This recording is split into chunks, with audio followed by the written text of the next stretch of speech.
Sir ఇప్పుడు చాలామంది వాదనలు ఏమి వినిపిస్తున్నాయంటే జూనియర్ ఎన్టీఆర్ గారు పొలిటికల్‌గా ఎంట్రీ చేయకపోవడానికి కారణం చంద్రబాబు నాయుడు గారు, నారా లోకేష్ గారు, అలాగే బాలకృష్ణ గారు అనే వివాదాలైతే వినిపిస్తున్నాయి సార్.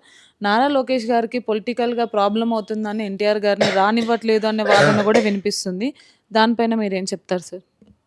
జూనియర్ ఎన్టీఆర్ గారికి సినిమాలో ఆయన కొట్టిన వాళ్ళు లేరు. సినిమాలో ఆయనే రాజు, ఆయనే మంత్రి, ఆయనే టైగర్, ఆయనే టాప్ లీడర్.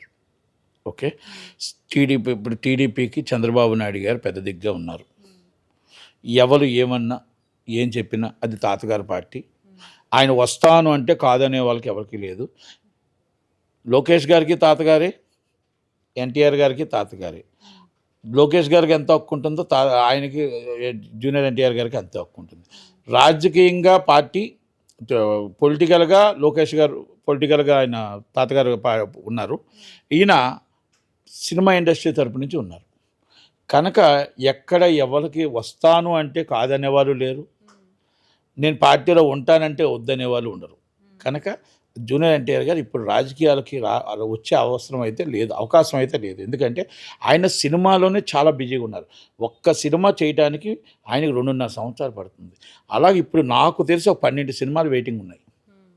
12 సినిమాలు వెయిటింగ్ ఉన్నాయంటే ఇంకొక 15 సంవత్సరాలు బిజీ షెడ్యూల్లో ఉన్నాడు. అంటే నాట్ ఓన్లీ ఈయన కాదు, నేను మీకు ఇంకోటి కూడా చెప్తున్నాను. అల్లు అర్జున్ గారిని ఏదో ప్రశాంత్ కిషోర్ని కలిశారని, ప్రశాంత్ కిషోర్ గారు పాపం వాళ్ళేదో అనుకోకుండా కలడం, మాట్లాడడం, అది జనరల్గా మాట్లాడింది కూడా పెద్దది వైరల్ చేసి పెట్టడం కూడా తప్పు. అల్లు అర్జున్ గారు ఇంకో 15 సంవత్సరాలు ఆయన రాజకీయాల కోసం ఆలోచించడం, మాట్లాడడం, రాజకీయాల కోసం అవకాశం కూడా లేదు. ఆయన ఓన్లీ సినిమా కోసం మాట్లాడటానికే టైం లేని పరిస్థితుల్లో ఈరోజు ఉన్నాడు. ఫ్యామిలీ మెంబర్స్ని కూడా కలిసి 10-15 నిమిషాలు టైం ఇచ్చే పరిస్థితుల్లో కూడా ఇప్పుడు అల్లు అర్జున్ గారు లేరు. కనుక మనం అర్థం చేసుకోవాల్సింది ఏంటంటే ఇంత బిజీ షెడ్యూల్లో రాజకీయాల కోసం ఆలోచిస్తున్నారు అనేది హీరోలు అనేది తప్పు.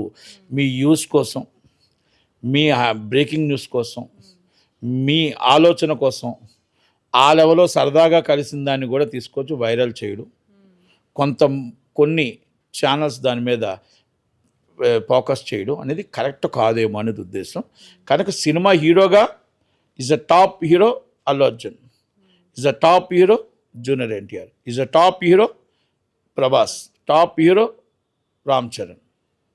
అంటే ఈ టాప్ ప్లేసెస్లో ఉన్న హీరోలు అందరూ ఎప్పుడు రాజకీయాల కోసం ఆలోచించరు. ఎందుకంటే వాళ్ళ షూటింగ్లో హెల్దీ సినిమా ఇండస్ట్రీ అంటే చాలా హ్యాపీ.